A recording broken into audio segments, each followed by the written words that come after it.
Hello viewers, welcome to veggie treat. நிறைய பேர் எனக்கு மெயில் பண்ணி ஏன் ரொம்ப நாளாக வீடியோ போடலன்னு கேட்டிருந்தீங்க. எல்லாருக்கும் ரொம்ப ரொம்ப ரொம்ப தேங்க்ஸ். இனிமேல் ட்வைஸ் இந்த வீக் வீடியோஸ் வரும் உங்களுக்கு. இதே மாதிரி தொடர்ந்து எனக்கு சப்போர்ட் பண்ணுங்கள்.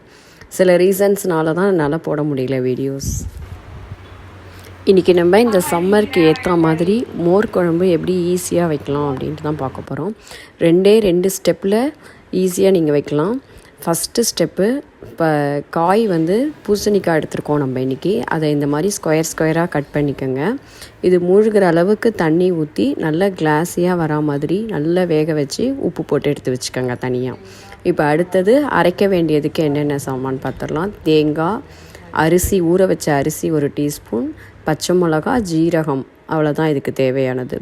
அடுத்தது மெயின் இன்க்ரீடியண்ட் தயிர் நல்லா கெட்டியாக இருக்கணும், கொஞ்சம் புளிப்பாக இருக்கணும். அதை நல்லா எந்த திரியும் இல்லாமல் நல்லா கடைஞ்சி எடுத்துக்கோங்க. இப்போ அரைக்க வேண்டியதுக்கு 1/2 கப் தேங்காய், 1 டீஸ்பூன் ஜீரகம், ஊற வச்ச அரிசி 1 டேபிள் ஸ்பூன், பச்சை மிளகா 5, அது உங்கள் காரத்துக்கு ஏற்ற மாதிரி நீங்கள் ஆட் பண்ணிக்கோங்க, ஒரு சின்ன பீஸ் இஞ்சி. இது எல்லாத்தையும் கொஞ்சமாக தண்ணி ஊற்றி நல்ல பேஸ்ட்டாக மைய அரைச்சி எடுத்துக்கோங்க இந்த மாதிரி. இப்போ நம்ம குழம்பு எப்படி வைக்கலான்னு பார்க்கலாம்.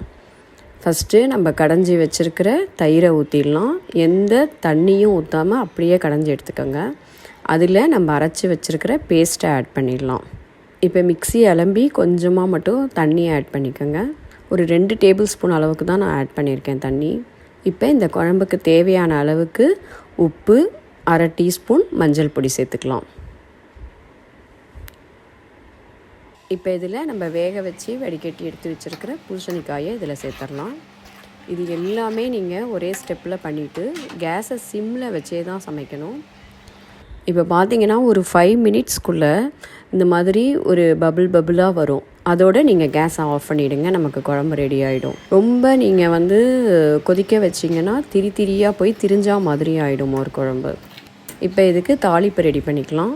நீங்கள் தேங்காய் எண்ணெயில் தாளிச்சிங்கன்னா வாசனையாக ரொம்ப நல்லாயிருக்கும்.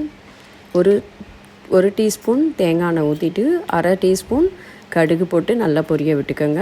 கடுகு நல்லா வெடித்ததுக்கப்புறமா 1/2 டீஸ்பூன் ஜீரகம், 2 ரெட் சில்லி கிள்ளி போட்டுக்கலாம். அதோடையே ஒரு 10 சுண்டைக்காய் வத்தல்.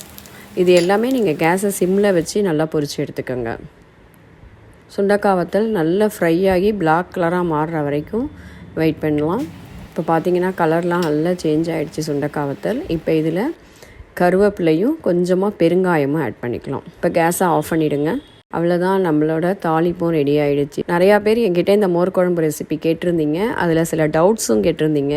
ஏன் திரிஞ்சு போன மாதிரி ஆகுது, அப்புறம் ரொம்ப தண்ணியாக இருக்குன்னு. அதுக்கு மெயின் ரீசன், நீங்கள் தயிரை தண்ணி இல்லாமல் கடைஞ்சி எடுத்துக்கணும். அப்புறம் கொதிக்க விடும்போது ஒரு 5 மினிட்ஸ் இந்த மாதிரி பபுள் வந்தோன்னே ஆஃப் பண்ணிடணும். அது ரெண்டும் பண்ணிங்கன்னா டேஸ்டியான மோர் குழம்பு கிடைக்கும் உங்களுக்கு. இது வித்தின் ஒரு 10 to 20 மினிட்ஸ்க்குள்ளே நீங்கள் இதை ரெடி பண்ணிடலாம். இதை உங்கள் வீட்டிலே நீங்கள் ட்ரை பண்ணி பார்த்துட்டு எனக்கு கமெண்ட் பண்ணுங்கள். எங்கள் சேனல் பிடிச்சிருந்தா கண்டிப்பாக சப்ஸ்கிரைப் பண்ணுங்கள். தேங்க்யூ.